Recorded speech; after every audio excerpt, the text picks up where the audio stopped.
નમસ્કાર ખેડૂત મિત્રો, સ્વાગત છે તમારું આપણી યુટ્યુબ ચેનલ ટ્રેક્ટરવાળો ખેડૂતની અંદર અને હું છું તમારો ખેડૂત મિત્ર ડી પટેલ. તો ખેડૂત મિત્રો, આજે આપણે પરમ તેસર વિસનગરના ટોકરી મોડલનું પરફોર્મન્સ સવાના પાકની અંદર બતાવવાના છીએ. તો વિડીયોને પૂરો જોતા રહેવું અને જે ખેડૂત મિત્રો ચેનલ ઉપર નવા હોય તો ચેનલને સબસ્ક્રાઈબ જરૂર કરી દેવી અને જો ફેસબુક ઉપર જોઈ રહ્યા હોય તો ફેસબુક પેજને ફોલો કરી દેવું. તો મિત્રો, અહીંયા તમે જોઈ શકો છો આ ખેતરની અંદર સવા વાવેલા છે અને સવાનું પાક જે છે એ એકદમ સારો નથી, એટલે કે અમુક છોડ વહેલા આવી ગયા છે અને અમુક છોડ અડધા છોડ પાહન છે એ પછી આવશે. જેવા કે અહીંયા તમે જોઈ શકો છો આ લીલો છોડ છે અને ઊભા રાખ્યા છે અમુક, અને અમુક વાઢેલા છે અડધા. તો એ રીતનું ખેતર છે અને જે સૂકા છે વાઢ્યા પછી અહીંયા કોરાવાનું ચાલુ છે. અહીંયા આટલો ઢગલો પડે છે અને ખેતરની અંદર પણ અમુક અહીંયા પાથરા પડેલા છે આખા ખેતરની અંદર. તો મિત્રો, આપણે થેસરનું પરફોર્મન્સ જોઈએ સવાની અંદર કેવો ઓર લે છે. સૌથી પહેલાં તમને ઓર બતાવીએ, ઓર જોતા રહો. તો અહીંયા લાલાભાઈ ઓરાવી રહ્યા છે. અત્યારે સવારનો સમય છે, લગભગ 9:30 વાગેલા છે. તો થોડો ઘણો હવા છે પણ ચાલી જાય છે.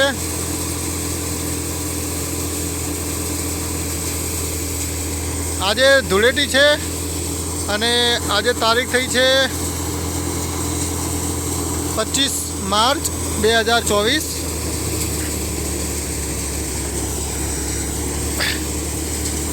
તો લાલાભાઈ ધૂળેટી રમીને આવી ગયા છે. લાલાભાઈ, શું કહેવાનું થાય છે સવાની અંદર? કલર એવું બેસ્ટ છે કે ફટાફટ લે છે અને હવા એકદમ ચોખ્ખો નીકળે છે. હા, ચોખ્ખો હવા નીકળે છે. બેસ્ટ કામ કર્યું ભાઈ તમારું અલર. આપણા સબસ્ક્રાઈબર મિત્રોને શું કહેવા માગશો લાલાભાઈ? હું મિત્રોને એવું કહેવા માંગુ છું કે આ અલર કરજો અને ફર્સ્ટ ક્લાસ ચોખ્ખો દાણો નીકળે છે. બરાબર. અને આ ગાલ ઉપર શું કર્યું છે? આ થોડી ધૂળેટીના રંગ રમ્યા છે વાઇફ ને બેન. હા, વાઇફ ને બે ધૂળેટીના રંગ રમીને આવી ગયા છે લાલાભાઈ અને સવા ઓરાવી રહ્યા છે. તો મિત્રો, આ રીતનો ઓર લે છે પરમ તેસર.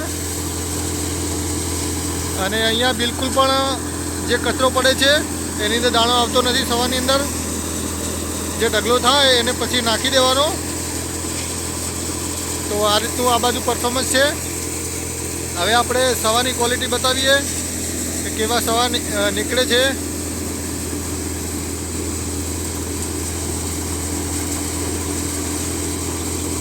આ વખતે સવાનું વાવેતર પણ દર સાલ કરતાં વધારે છે. વરિયાળી, સવા અને અજમો.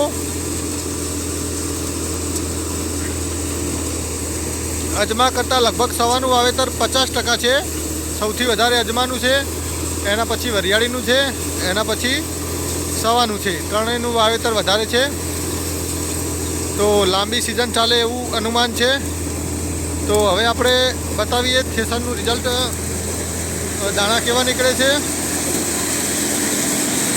તો અહીંયા તમે જોઈ શકો છો એકદમ ચોખ્ખા સવા નીકળે છે. ડાયરેક્ટ કોથળો ભરાવી દેવા એવા, ગંજની અંદર જવા દેવા એવા સવા નીકળે છે. અહીંયા તમે જોઈ શકો છો ક્વોલિટી સવાની. થોડા એકદમ લીલા દાણા પણ આવે છે અને સૂકા દાણા પણ છે, બંને ભેગા છે. કારણ કે પાકમાં એવું છે કે બરાબર પાક્યા નથી, લીલા સૂકા બંને ભેગા છે. તો આ રીતના સવાની ક્વોલિટી છે. અને અહીંયા મોજે નીકળે છે. આની અંદર દાળો બિલકુલ આવતો નથી. આ રસને નાખી દેવાની છે. આની અંદર બિલકુલ દાળો નથી. અને હવે આપણે ટ્રેક્ટરનું પરફોર્મન્સ બતાવીએ. ઇન્ડોફાર્મ 3048 DI ટ્રેક્ટર 50 HP અંદર છે. સવારે થોડો હવા છે એટલે ટ્રેક્ટર થોડું માઇનોર થોડું દબાય છે. તમે પહેલાં ફાયરિંગ સાંભળો ટ્રેક્ટરનું.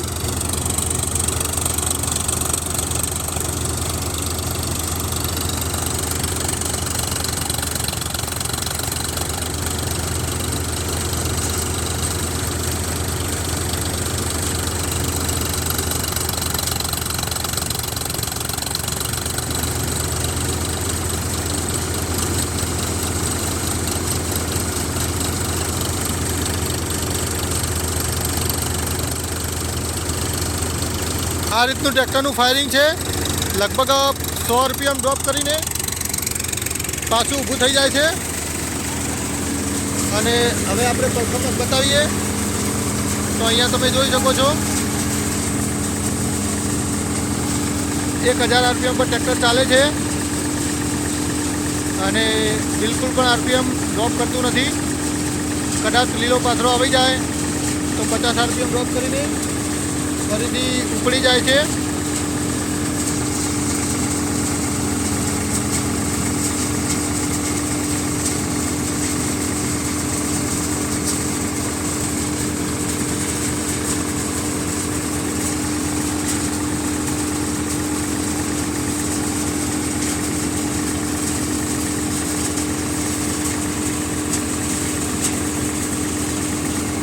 આ રીતનું પરફોર્મન્સ ટ્રેક્ટરનું છે મિત્રો.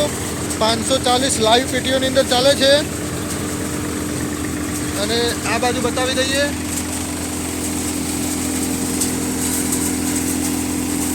અહીંયા આ રીતનો કચરો નીકળે છે અને બિલકુલ ઓરાવવાની જરૂર નથી. અને દાણો પણ બિલકુલ ભૂંગળાની અંદર જતો નથી. તો આ રીતનું ટ્રેક્ટરનું પરફોર્મન્સ છે મિત્રો. તમને જે પણ લાગતું હોય, સારું લાગતું હોય, ખરાબ લાગતું હોય, કોમેન્ટની અંદર જણાવજો.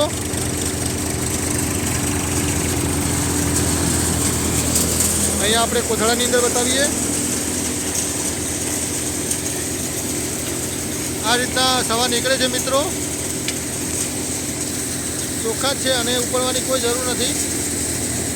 ડાયરેક્ટ આપણે ગંજની અંદર જવા દઈએ તો ચાલી જાય એવા છે. અહીંયા થોડા ઘણા દાણા પણ લીલા છે, તમે જોઈ શકો છો.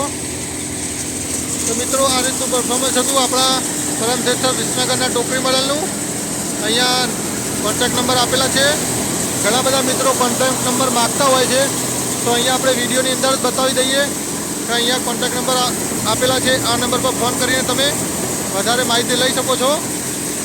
તો મિત્રો વિડીયો ગમ્યો હોય તો બીજા મિત્રોને વિડીયો શેર જરૂર કરજો, કારણ કે શેર કરવાથી બીજા મિત્રોને પણ આપણો વિડીયો પહોંચી જાય છે. અને લાઈક પણ કરજો જો લાઈક ન કર્યો હોય તો. અને ચેનલને સબસ્ક્રાઈબ ન કરી હોય તો જરૂર કરજો. તો મિત્રો ફરી મળીશું નવા વિડીયોની અંદર. ત્યાં સુધી જય માતાજી.